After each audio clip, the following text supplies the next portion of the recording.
Welcome to Garam Garam Bezawada రుచుల్లో. ఈరోజు మనము మామిడికాయతో నిల్వ పచ్చడి చేస్తున్నామండి. మొదటగా ఈ పైన శుభ్రంగా మామిడికాయలు కడిగి ఆరబెట్టుకొని మనం ఎక్కడ తడి లేకుండా తుడుచుకోవాలండి. ఈ పైన ఉన్న తొక్కు ఏం చేయాలంటే మన దగ్గరలో ఉన్న పీలర్తో కానీ చాకుతో కానీ ఇలా తీసేసేయాలండి. మొత్తం చూడండి, కాయలన్నీ కూడా ఇలా నీట్గా తీసేయాలి, ఎక్కడ తొక్కు లేకుండా. ఇలా తీసేసుకున్న తర్వాత మామిడికాయలు ఇలా చిన్న చిన్న ముక్కలు పీసులుగా కట్ చేసి పెట్టుకున్నాము. దీన్ని ఇప్పుడు నిల్వ పచ్చడి ఎలా పట్టాలో చూద్దామండి. చూడండి, ఇలాంటి చిన్న గిన్నె ఒకటి తీసుకున్నాను నేను. ఈ గిన్నెతో కొలుస్తున్నానండి, ఎన్ని ముక్కలు అవుతాయో చూద్దాము. 1 2 ఇదిగోండి, ఈ గిన్నెతో 4 గిన్నెలు అయినాయండి. 4 గిన్నెలు ముక్కలు అయినాయి. చూడండి, ముక్కల్లో నేను కొంచెం ఆయిల్ పోస్తున్నానండి. మీరు ఏ ఆయిల్ అయినా వేసుకోండి, నువ్వుల ఆయిల్ అయినా, లేకపోతే శనగ ఆయిల్ అయినా, లేకపోతే సన్ఫ్లవర్ ఆయిల్ అయినా వేసుకోవచ్చు. ఏ ఆయిల్ అయినా వేసుకోవచ్చు. ఫస్ట్ నేను కొంచెం ఆయిల్ పోసాను, ఎందుకంటే ముక్కలు ఆయిల్లో నానితే బాగుంటాయి, గట్టి పడతాయి. అందుకని కొంచెం ఆయిల్ వేసి కొంచెం కలపండి ఇలాగా.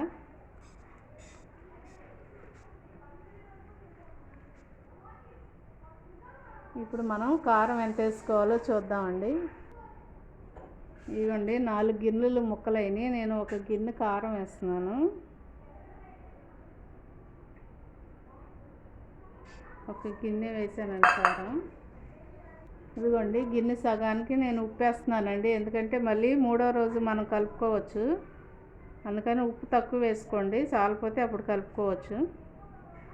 మెంతిపిండి 2 స్పూన్లు వేస్తున్నానండి, కొంచెం వేసుకోండి, ఎందుకంటే మెంతులు చేదుగా ఉంటాయి కదా. చూడండి, ఆవపిండి ఇదిగోండి కొంచెం వేస్తున్నాను, అంటే సాల్ట్ ఎంత వేసుకున్నామో మనం ఆవపిండి కూడా అంతే వేసుకోండి.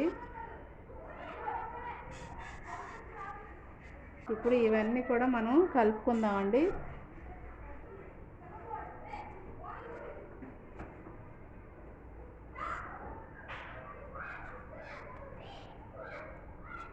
చూడండి, పచ్చడి అంతా కూడా ఇలా కలిపేసుకోండి. కలిపేసుకొని మళ్ళీ 3వ రోజు తీసి ఒకసారి కలిపి చూడండి. ఉప్పు తక్కువైతే వేసుకోవచ్చు, కారం తక్కువైనా, ఏది తక్కువైనా, ఆయిల్ తక్కువైనా కూడా మనం వేసుకోవాలండి. ఆయిల్ అయితే ఫుల్గా ఉండాలి. మామిడికాయ ముక్కలు పచ్చడి రెడీ అయిపోయిందండి.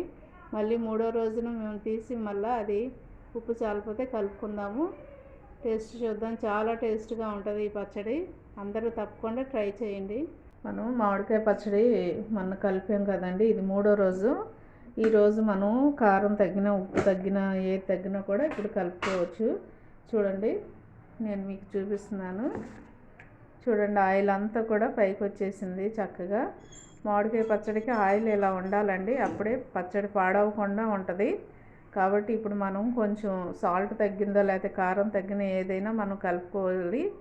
ఒకసారి మనము ఇది ప్లేట్లో వేసుకొని కలుపుకుందామండి బేషన్లో. ఇప్పుడు కొంచెం మిక్సీ వేసుకున్న వెల్లుల్లిపాయ వేస్తున్నానండి, కొంచెం దంచి వేస్తున్నాము. అలాగే కొంచెం మాత్రం ఇలాగే రెబ్బలుగా వేసేస్తున్నాను. చూడండి, ఇలా పాయలుగా వేసుకోండి, బాగుంటాయి టేస్ట్గా తిన్నప్పుడు కూడా. నేను ఇప్పుడు కొంచెం సాల్ట్ కూడా వేస్తున్నానండి, నాకు కొంచెం సాల్ట్ కూడా తక్కువైంది, చూసి వేసుకోండి మీరు కూడా సాల్ట్. ఇదంతా కూడా బాగా కలుపుదామండి. ఇవన్నీ కూడా ఉప్పు, వెల్లుల్లిపాయలు చక్కగా కలిపేద్దాం. కారం అన్నీ కూడా నాకు సరిపోయాయండి, ఒక్క సాల్ట్ మాత్రమే తగ్గింది, అది ఇప్పుడు నేను కలుపుతున్నాను.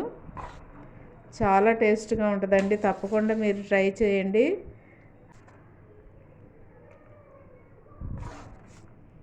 ఇలా పట్టుకుంటే ఏమవుతుందంటే అన్నంలో కలుపుకున్నప్పుడు అంతా కూడా చక్కగా కలుస్తుంది, పుల్లగా నోటికి బాగుంటుందండి. మీరు కూడా తప్పకుండా ట్రై చేయండి, నాకు కామెంట్స్లో పెట్టండి.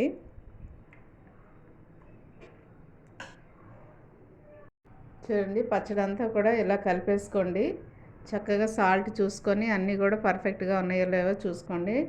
చూడండి, చాలా చక్కగా ఎర్రగా చాలా బాగుందండి, టేస్ట్గా కూడా చాలా బాగుంది ఈ పచ్చడి. ఇది మామిడికాయ చిన్న ముక్కల పచ్చడి. మీరు కూడా తప్పకుండా ట్రై చేయండి. చూడండి, చాలా కలర్ఫుల్గా ఉంది, టేస్ట్ కూడా చాలా బాగుందండి. తప్పకుండా ట్రై చేయండి. ఇది మీకు సంవత్సరం అంతా ఉంటుంది. మనకి ఎంత కావాలో అంత తీసుకొని ఫ్రిడ్జ్లో పెట్టేసుకుంటే సంవత్సరం అంతా కూడా ఉంటుంది. ఎక్కువ కావాలంటే మీరు పాలు ఇలా వేసుకొని ఎక్కువ పట్టుకోండి. లేదంటే నేను 5 కాయలే పట్టానండి, ఎక్కువ పట్టలేదు. ఎందుకంటే కొంచెం కొంచెం పట్టుకుంటున్నాను అన్నీ కూడా. కాబట్టి మీరు కూడా ఎక్కువ కావాలంటే మీరు ఎక్కువ పట్టుకోండి, లేదు ఇంతే కావాలన్నా కూడా ఇలా పట్టుకోండి. సేమ్ ఇలాగే ట్రై చేయండి, చాలా టేస్ట్గా ఉంటుంది. మీరే కామెంట్స్లో పెట్టండి ఎలా ఉందో టేస్ట్. అలాగే మా ఛానల్ని మర్చిపోవద్దండి. గరం గరం బెజవాడ రుచులు. సబ్స్క్రైబ్ చేయని వారంటే సబ్స్క్రైబ్ చేయండి, షేర్ చేయండి, లైక్ చేయండి. Thank you.